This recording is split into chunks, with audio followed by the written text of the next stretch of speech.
This episode of Storycomic Presents is sponsored by JanusPointPress.com. Watch out for wormholes.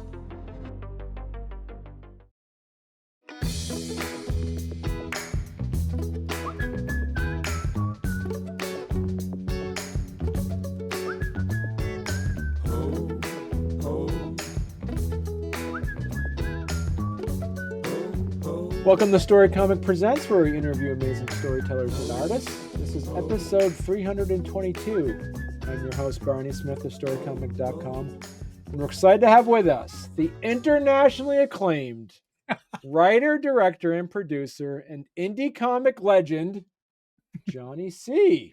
Hey, how's it going? My reputation precedes me.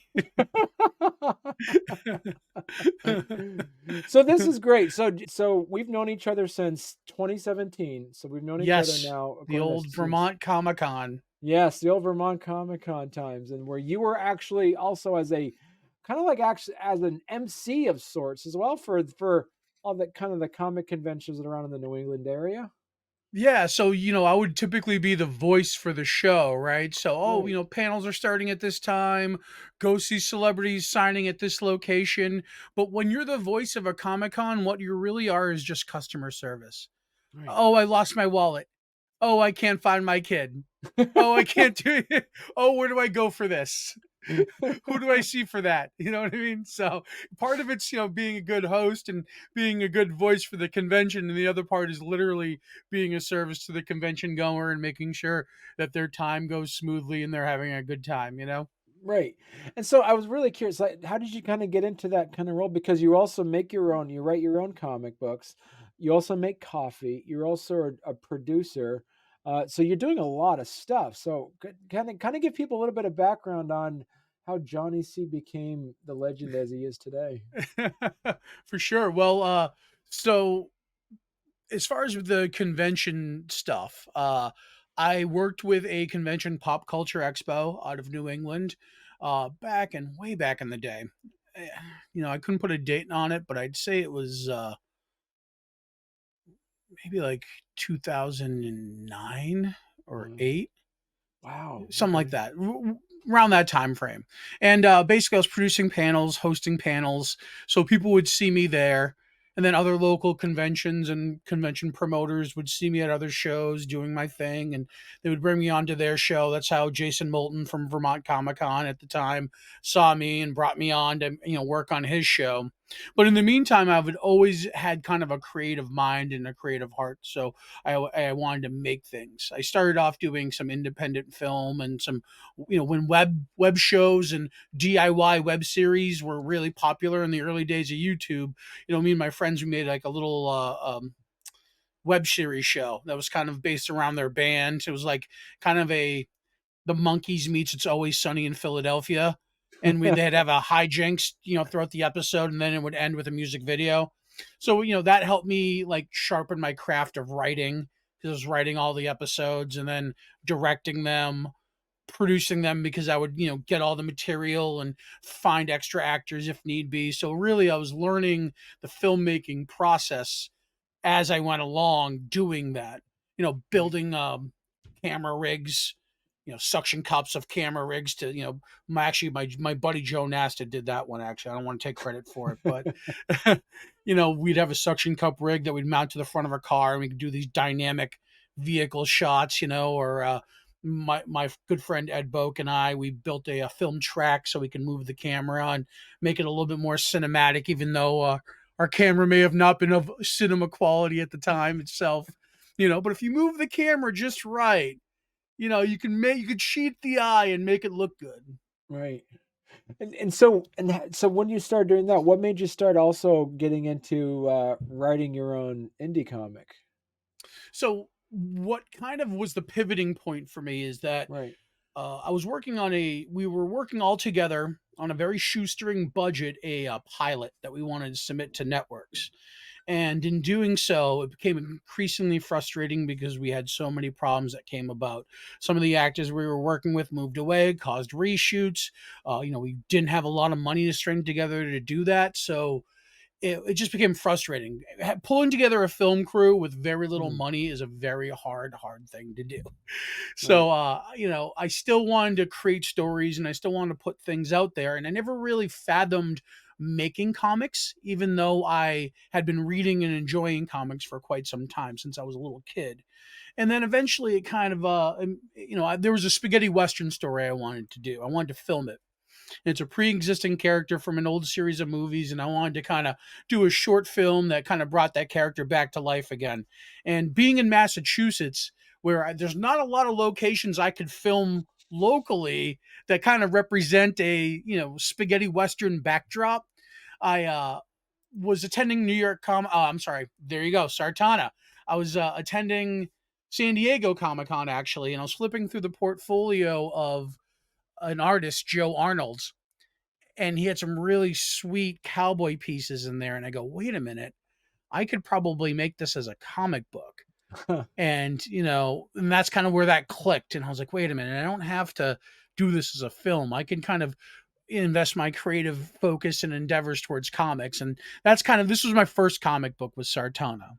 And then you also had from there, because I also know you as the one that had that with your Surrounded by Death Yeah. series. Surrounded by Death. Yeah. So I like to pitch Surrounded by Death as Mallrats meets The Walking Dead. So when I was waiting for issues in between Sartana, I didn't want to stay idle. So I started working on Surrounded by Death. I met my collaborator and the actual creator of the story. His name's Mark Elliott out of San Diego. And he wanted to create this book as a Surrounded by Death as a novel. Mm. And as I'm flipping through his manuscript, I go, oh man, this would be really perfect as a comic book.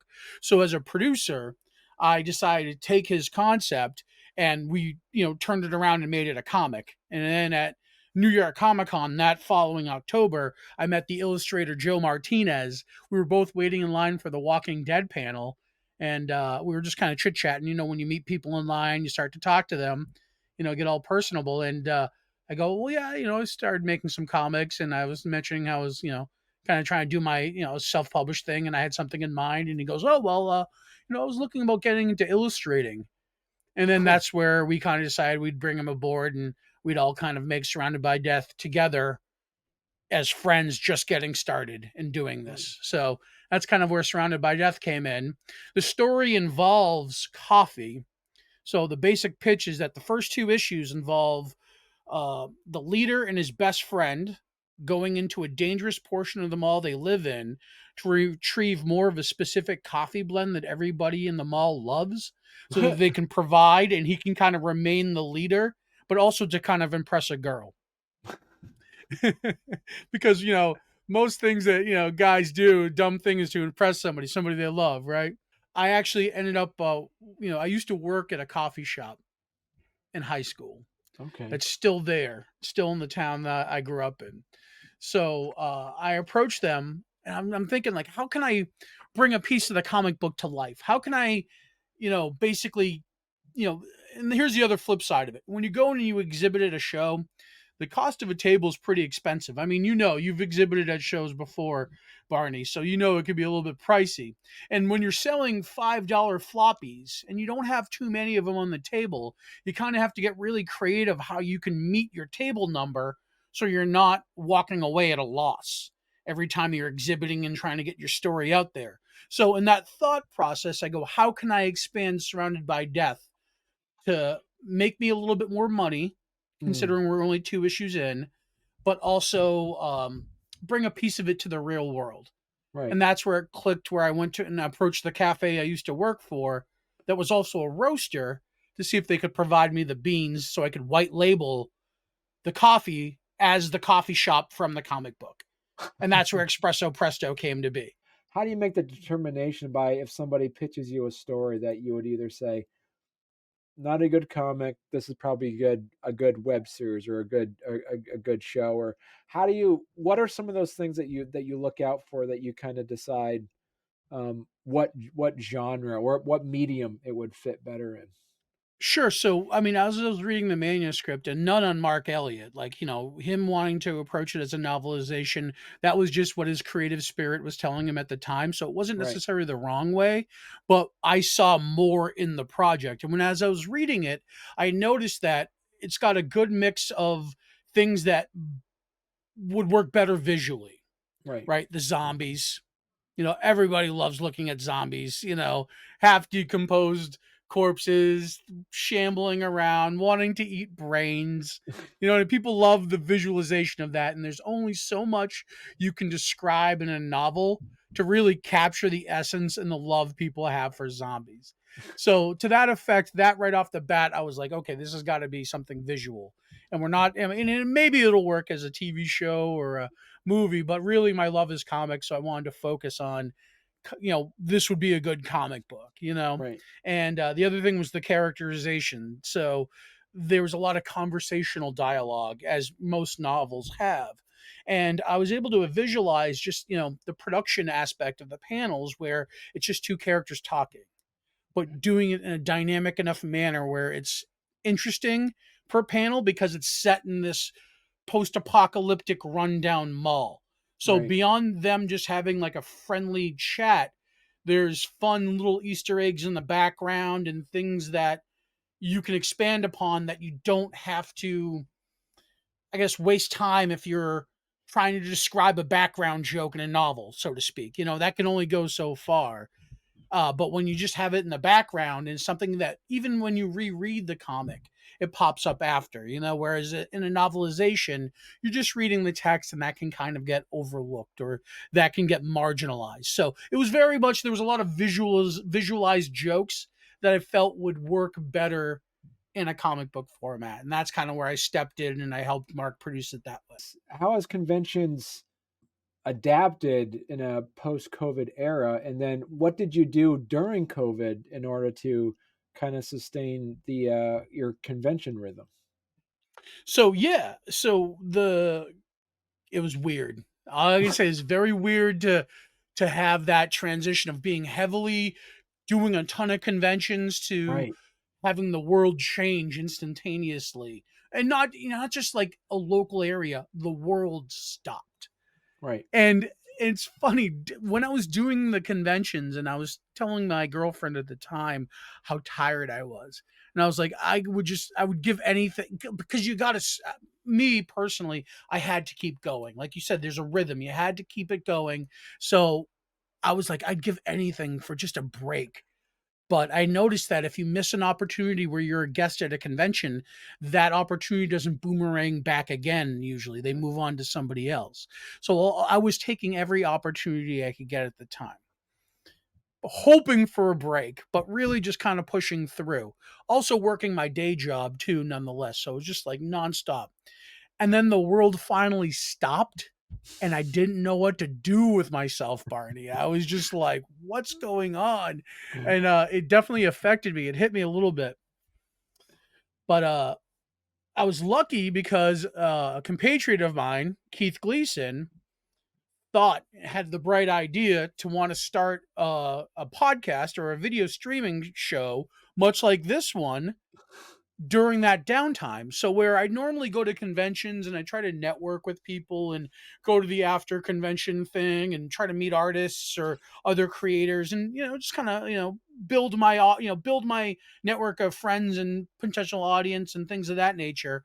I didn't have that anymore. But Mm. then we found the opportunity by featuring other creators in the show who also didn't have that outlet, the ability to kind of continue doing that. Right. And that was kind of where I filled the gap for it during that time frame. Now, I think conventions have bounced back as strong as they have pre-COVID? No. Mm. Do I think they're growing to that point? Possibly, possibly. I Yeah. think financially, once if things start to stabilize, because when people in times are tough, and it's really hard to fill your gas tank or put food on the table or things like that, what's the first thing to go but to buy art and comics and things and supporting the starving artists, you know what I mean? Right. So that's been difficult, but people have been generous. It was actually during the tail end of COVID where I launched my Kickstarter campaign, and people were super, super generous to that and really helped reinforce making that campaign a success, especially considering how visibly anxious I was throughout the whole process. Well, and so like what you brought up too is that uh, what are some of the what are some of the lessons learned you think like uh, conventions have picked up on and tweaked a bit in a post-COVID era now? Well, I think that they meaning convention promoters Right. have realized that there was an oversaturation of Comic Con events in certain areas. And a lot of them were overlapping on the same weekend. And in turn, like nobody was winning. You know, if you have two conventions that are happening within an hour from each other the same weekend, nobody wins there. You know Right. what I mean? So I think a lot of that's been kind of realized. And I think in turn, having some shows dissipate and the ones that stuck through it and have come back stronger and better and actually gained a little bit of that audience that otherwise would have been lost Right. for the show that never came back. Right. Watch out for wormholes, because a good book is a wormhole, whether it's paper or pixels. Explore our artist books and chapbooks, including the winning 2022 Chautauqua Janus Prize Lecture at januspointpress.com. And sign up for news of our upcoming sci-fi, sensual, and literary collection, Event Horizon. This short story collection on cosmic decisions and their impact is written by award-winning author Stephanie Nina Pizzarillos and features comics, prose, photography, and original canvas work by an array of exciting artists. Visit januspointpress.com. And have you seen like a different type of audience that now goes to the conventions as well? I have actually. You know, it's funny. We us indie guys, we talk about it a lot, especially when we illustrate traditional Western comic books, is that we see a lot of manga Yeah. now being the most popular thing that's out there, and it's, you know, that's what's selling the most right now. So, you know, it's funny, if you're a creator, this kind of goes to show the type of creator you are. If you're going to start trying to make manga to capitalize on the wave of it, you know, good on you to do that. But also, are you just chasing a dollar, or Right. do you genuinely want to tell a story in that manga format, you know? Right. And then for me, when I see something like that, like when I see something where it's like, okay, the times are changing and maybe what I'm making doesn't fit that, I still will make what I want to make because I make it for myself. And I really hope that anybody who picks it up and reads it is just on my wavelength. You know Right. what I mean? So, and I can share my work with them and they'll kind of understand me a little bit better after reading it, you know? Right. It's almost like when the world stopped, anything that anybody had was either reading or watching stories being told.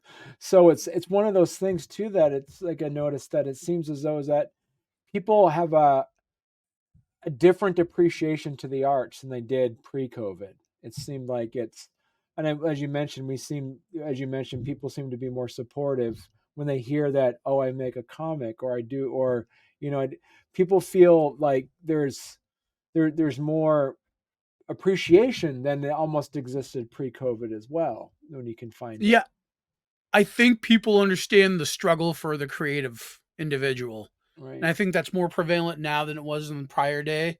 Yeah. So people see that. Now that, you know, anybody could make a YouTube show or go on TikTok and make videos. When anybody can do this, and maybe you know, people have tried and said this isn't for me, at least will then understand how hard it is to Right. do and to do consistently and Right. to do it with quality.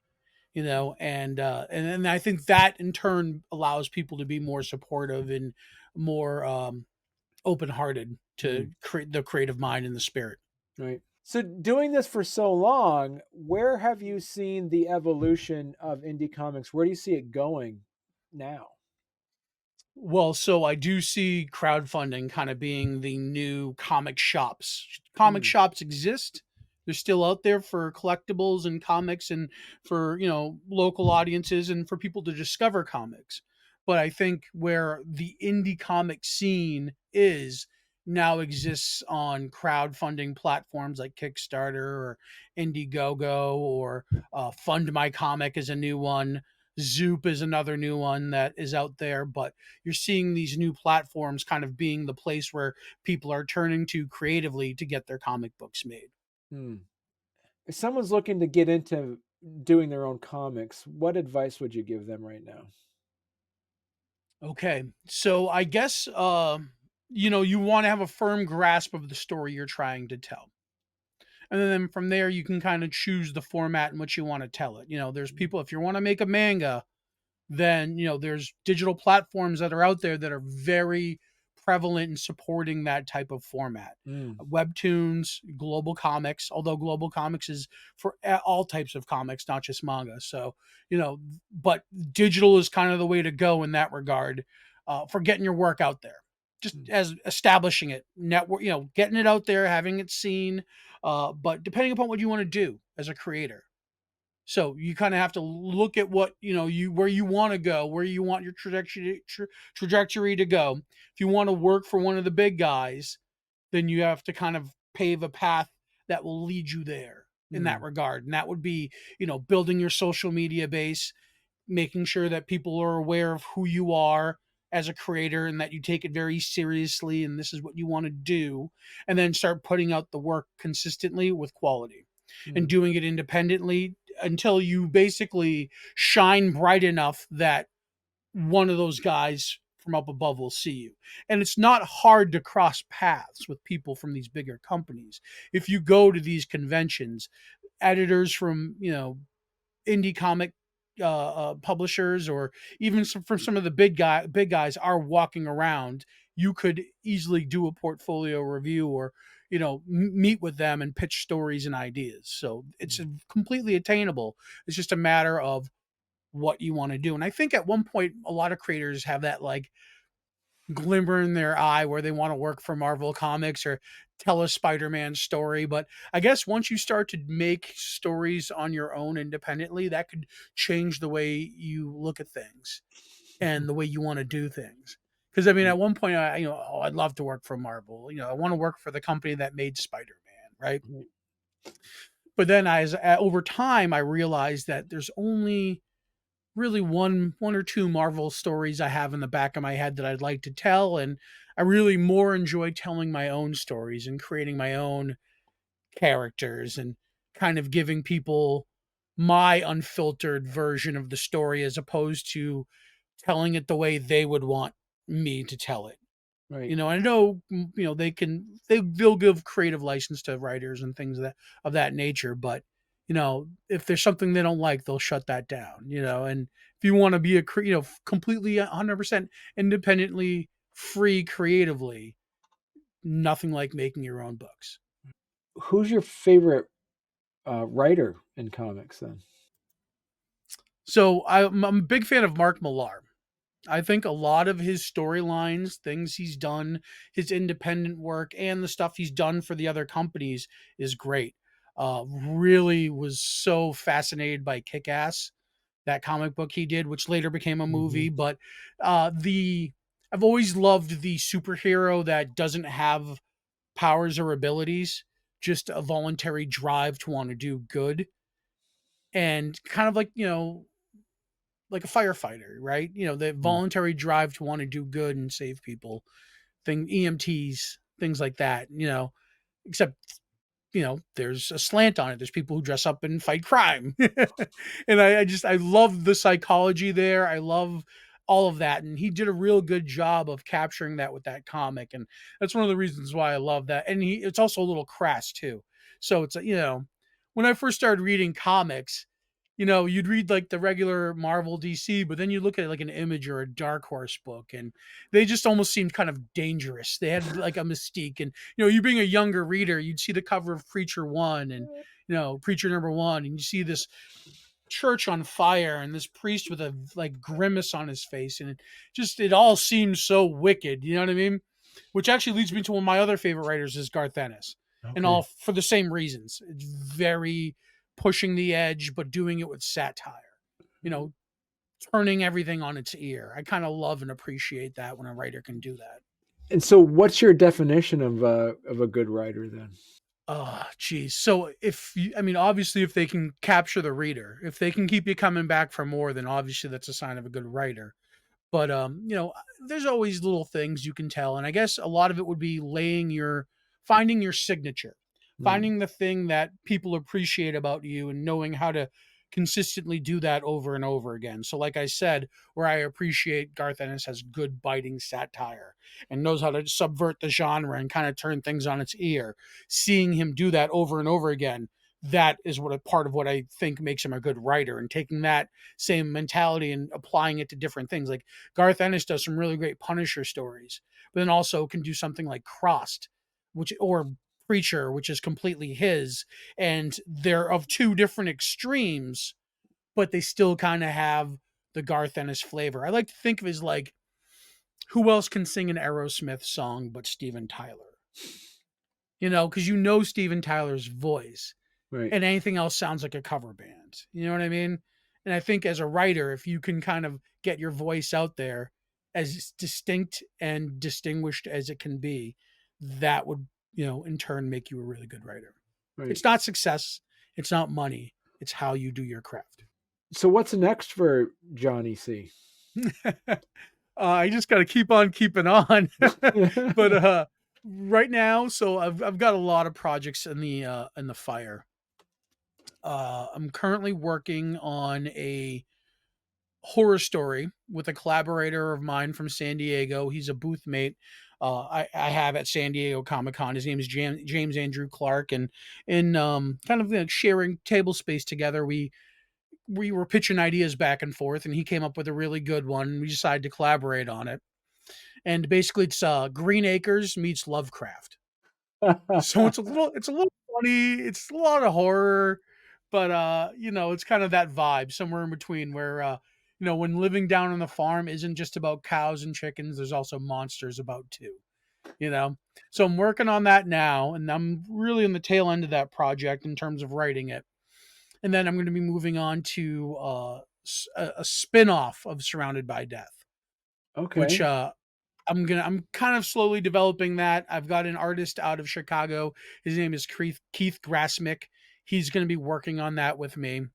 Really looking forward to rolling that out. It's still, like I said, still in the development stages, but I have a few characters already kind of in place for that I'm gonna develop further.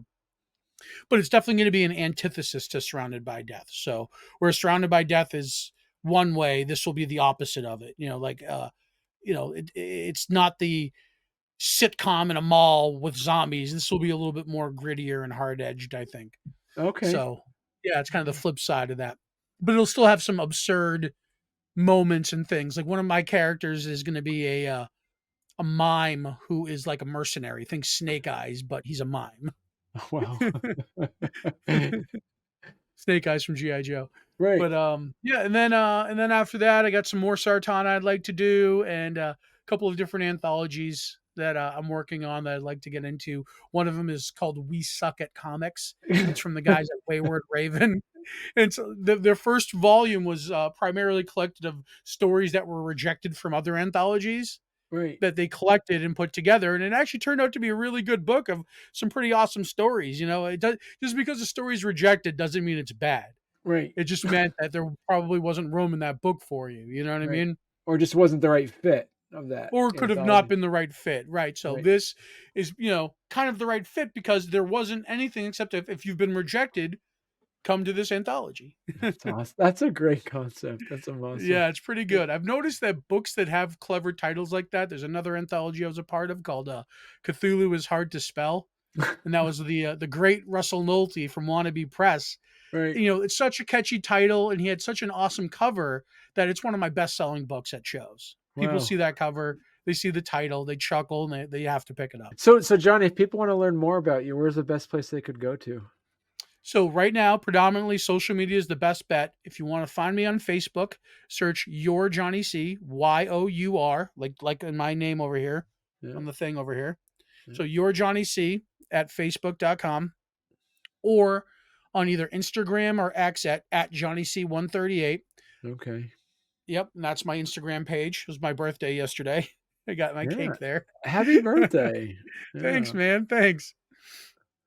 Yeah, And a you got few, hot sauce. Yeah, you got I have hot hot sauce. sauce too. So I partner with Jeff Levine from Silk City Hot Sauce to produce a hot sauce blend that's basically based on Surrounded by Death. So Jeff likes to take artwork from other comic creators and just kind of put it on a bottle and sell a hot sauce and, say, hey, I'm featuring an artist. When he approached me about it, I go, no. I want to get into the kitchen with you and Huh. develop the hot sauce. So we Okay. took my formula, we made a hot sauce out of it. It's got Nice. habaneros, beets, raspberries, blueberries, blue agave nectar, apple cider vinegar, cola, and salt. Wow. Okay. Yeah, it's delicious.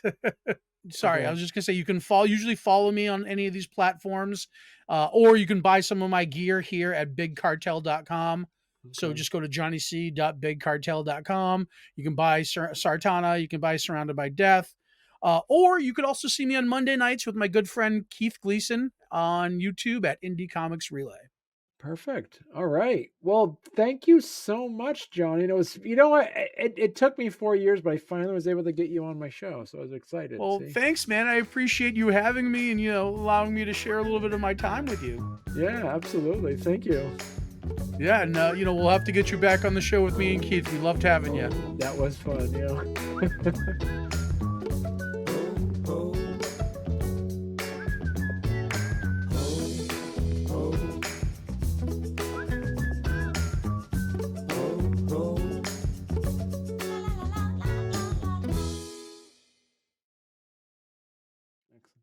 Hang on, let me.